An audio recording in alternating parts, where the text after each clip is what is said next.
Shalom sahabat jujur ministry, apa kabarnya? Saya pasti akan menanyakan apa kabarnya. Harapan saya Anda akan menjawab, luar biasa Bu, Tuhan Yesus luar biasa dalam hidupku. Hari ini kita akan mendengarkan perenungan firman Tuhan. Mari kita berdoa sebelum kita mendengarkan firman Tuhan. Bapa, terima kasih buat hari ini, hari yang baik Engkau berikan bagi kami. Ketika kami bangun pagi hari, nafas hidup Engkau berikan bagi kami mau bilang terima kasih Tuhan, karena kepercayaan Tuhan itu ada dalam hidup kami. Dan hari ini, sebelum kami melakukan aktivitas kami, sebelum kami melakukan segala sesuatu, mari Tuhan Kau berbicara dalam hidup kami, mengajar kami ketetapan-ketetapan-Mu. Firman-Mu berkata, berbahagialah orang yang mendengar dan menjadi pelaku firman. Kami mau jadi orang yang berbahagia itu.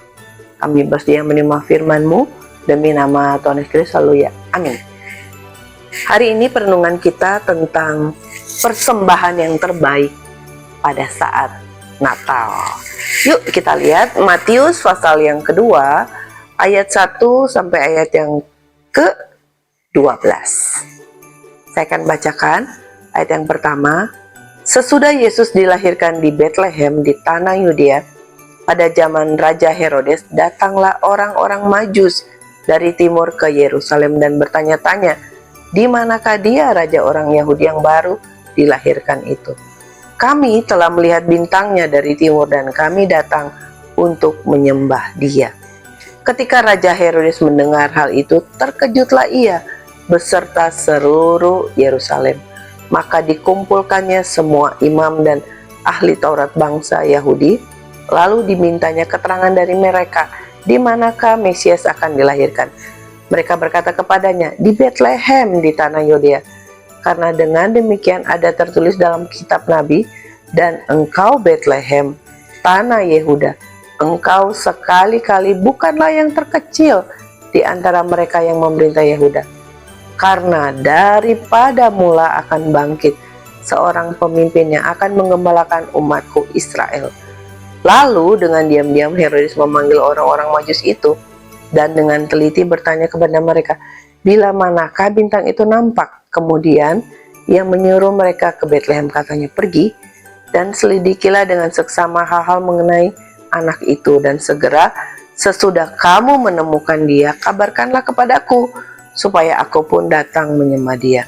Setelah mendengar kata-kata raja itu, berangkatlah mereka, dan lihatlah bintang yang mereka lihat di timur itu mendahului mereka hingga tiba dan berhenti di atas tempat di mana anak itu berada. Ketika mereka melihat bintang itu, sangatlah bersukacita mereka. Maka masuklah mereka ke dalam rumah itu dan melihat anak itu bersama Maria ibunya, lalu sujud menyembah dia. Mereka pun membuka tempat harta bendanya dan mempersembahkan persembahan kepadanya, yaitu emas, kemenyan, dan mur.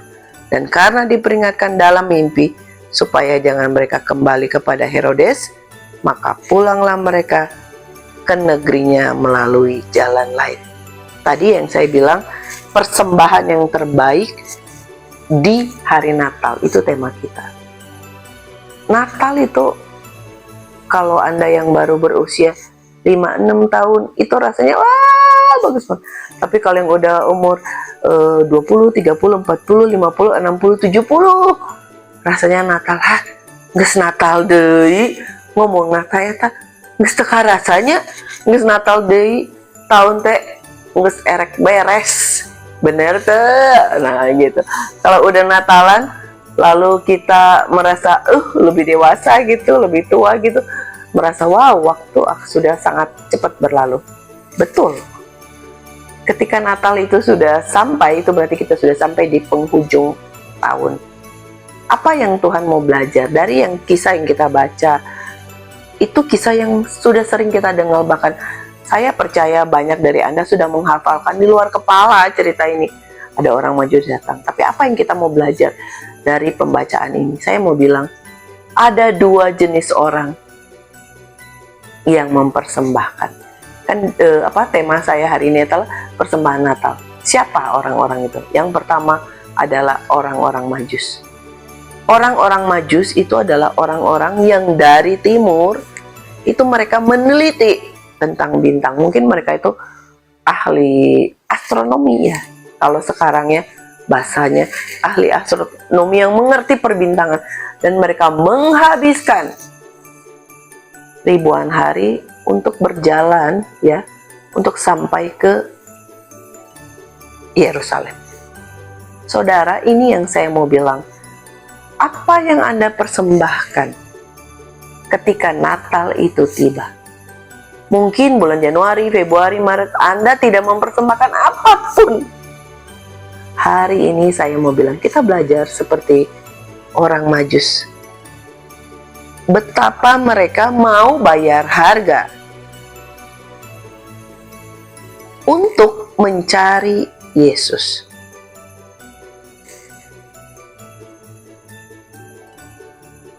Apa yang Anda sudah lakukan?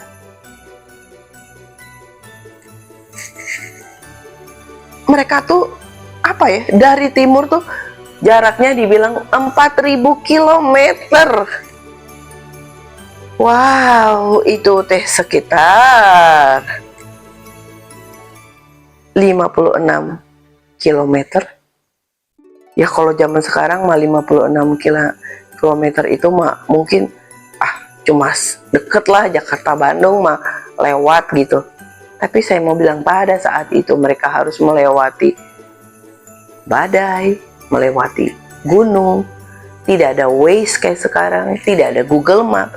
Mereka mau bayar harga. Saya tanya, di hari Natal ini, apakah ada Anda yang lagi mendengar hari ini, Anda punya sikap seperti orang Majus? Saya mau cari Yesus, saya mau cari Yesus, saya mau ketemu Yesus. Masih ada nggak semangat kayak gitu? Atau udahlah, gue menyerah. Yesus, Yesus, saya mah mana? Itu tipikal orang yang mempersembahkan. Yang pertama, orang Majus. Yang kedua adalah tipikal Herodes. Orang yang hidup di zona nyaman. Wow, udah enak, udah nyaman. Dan ketika orang Majus itu datang, wah langsung heboh. Kan biasa ya, namanya juga kota kecil. Begitu ada tamu yang datang, itu udah ketahuan, udah bisik-bisik. Dan sampai ke Raja Herodes. Buat apa mereka datang? Herodes bilang, oh itu buat cari yang namanya mereka lihat bintang. Lalu bintang itu bilang, di kitab Nabi itu dibilang bahwa di Bethlehem itu akan lahir seorang pemerintah, akan bangkit seorang pemimpin.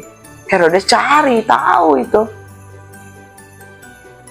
Dan Herodes, kalau saya mau bilang, dia cuma dengan enaknya dia panggil orang Majus. Orang Majus, kesini dulu. Oh ya, kesini. Dia bilang, kamu pergi cari. Nanti kalau kamu ketemu, kasih tahu saya. Ini tipikal orang kedua yang kita mau bicarakan di Natal di tahun 2025 ini. Tipikal Herodes, embung capek, sok atulah kalau punya istri, ya udah yang kamu yang ke gereja, yang sungguh-sungguh, yang doa, yang papi mah di rumah ngudut. Ada lagi, pih udah kamu teh yang berdoa, mami mau main sosialita, nanti titip salamnya ke Tuhan supaya doa saya teh dijawab. Jelema gitu kiwari sampai zaman 2025 can tobat-tobat kene. Hari ini saya mau bilang, jangan tipikal kayak Herodes.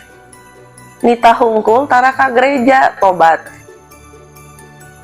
pisan beneran. Hari ini lewat Jujur Misteri saya mau minta, dimanapun Anda beribadah, tahun ini dengar ada berita Natal, gereja ini tanggal segini, pergi ibadah, cari Yesus. Jangan tipikal Herodes. Saya tanya, orang Majus itu benar, mereka waktu cari, mereka lihat tanda, bintangnya berhenti pas di tempat rumahnya Tuhan Yesus lahir. Hebat Tuhan mah. Kalau zaman sekarang mah gara-gara wis ke kiri ke kanan pasti ya salah kipa majikan. Saya juga begitu. Kenapa udah belok? Harusnya mah jangan berhenti dulu. Lurus masih 100 meter lagi belok. Ai si papi nges belok lah, jadi we nyasap begitunya. Tapi waktu zaman orang maju hebat pisan Tuhan, butuh ways makai bintang, cek berhenti. Bener orang maju saya panggih jeung Tuhan Yesus. Ketemu dan orang Majus mempersembahkan apa? Nah, kalau Anda yang tahu tulis ya nanti kalau dengar ya di YouTube ya, tulis apa persembahan mereka, 3 hal itu ya. Apa aja, 1, 2, 3 tulis kalau dengar. Harus tulis ya gitu. Emas, kemenyan dan mur. Itu yang mereka bawa. Orang Majus itu mempersembahkan semuanya. Bukan segalanya, semuanya. Bahkan sediri-dirinya. Mempersembahkan yang terbaik untuk Tuhan. Herodes dapat apa? Orang yang tipikal Herodes yang cuma nyuruh, yang kamu yang sungguh-sungguh yang papi mau santai aja di rumah, capek deh. Dia tidak mendapat apa-apa. Hari itu orang Maju sudah ketemu Yesus, sudah mempersembahkan yang terbaik di depan bayi Yesus. Hari itu mereka pulang dengan sukacita. Ada sesuatu yang tidak kita bisa bayar dengan uang, yang tidak bisa kita kasih ini segepok gitu. Beda sukacitanya waktu kita ketemu dengan Yesus. Itu beda sekali. Jadi saya mau bilang, ketika Anda ketemu dengan Yesus, Anda mengalami yang namanya perubahan sukacita dari dalam, dan itu tidak bisa dibayar dengan uang. Herodes tidak menerima apapun. Sesudah itu diceritakan dari Matius 2 itu, sesudah orang Majus itu tidak kembali ke mereka, jadi orang Majus itu mendapat mimpi, lalu mereka pulang ke jalan lain. Kan Herodes bilang, kalau nanti udah ketemu, datang ke saya lagi, ceritain. Hari itu orang Majus tidak kembali. Herodes itu ngadat, marah. Sesudah itu Herodes membunuh semua bayi yang ada di Bethlehem. Saya mau bilang, orang yang tidak ketemu Yesus akan tipikalnya seperti Herodes, marah, ngadat, dan semua kejahatan itu bisa dia lakukan. Tapi orang yang bertemu dengan Yesus pada saat Natal ini, dia akan mengalami perubahan yang tidak pernah Anda bayangkan. Itu dia Natal. Jadi hari ini persembahan yang terbaik itu diberikan oleh siapa? Oleh orang Majus, bukan Herodes. Apa yang dia persembahkan? Dirinya dan seluruh harta dan seluruh kemampuannya, itu yang dia berikan kepada Tuhan. Yang jadi pertanyaan saya hari ini, apakah Anda mau memberikan hidup Anda untuk Tuhan seluruhnya, semuanya buat Tuhan? Biar kiranya persembahan Anda itu menyenangkan hati Tuhan. Mari kita berdoa. Tuhan, terima kasih buat hari ini. Kami bersyukur, kami percaya ketika firman-Mu diberitakan, kami mau seperti orang Majus itu. Kami jadi orang yang mencari Tuhan, dan mempersembahkan hidup kami sepenuhnya untuk Tuhan. Kami tidak seperti Herodes yang cuma dengar dari kata orang dan cuma menyuruh orang lain. Bukan, kami mau menjadi orang-orang yang mengalami perjumpaan dengan Yesus. Karena kami tahu Tuhan, untuk kami mengalami perjumpaan dengan Engkau, sesuatu yang baru Engkau kerjakan dalam hidup kami. Terima kasih Tuhan, mau berdoa hari ini bagi kami yang sudah lama tidak beribadah. Mari Tuhan, Engkau sendiri lewat kebenaran firman-Mu mengundang kami untuk kembali beribadah dimanapun kami bergereja beribadah. Biar kami boleh kembali menjadi anak-anak-Mu, menjadi orang-orang yang mencari Yesus pada saat Natal. Tuhan Yesus memberkati setiap kami, apapun yang kami hadapi, kami percaya Tuhan menyertai kami, dan Tuhan yang kami sembah, Tuhan yang dahsyat, Tuhan yang luar biasa. Terima kasih buat firman-Mu. Kami kembalikan segala puji hormat demi nama Tuhan Yesus. Haleluya. Amin. Tuhan Yesus memberkati.